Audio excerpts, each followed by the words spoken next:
international.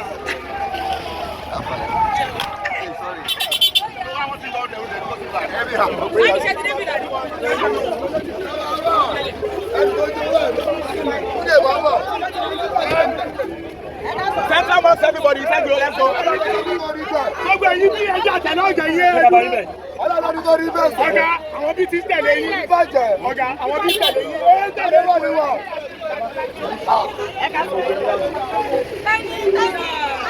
APC.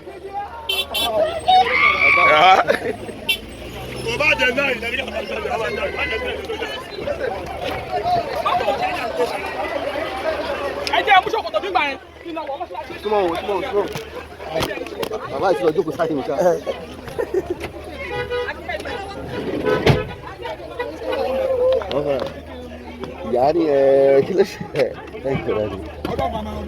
Thanks for watching this video. Please don't forget to click on subscribe button.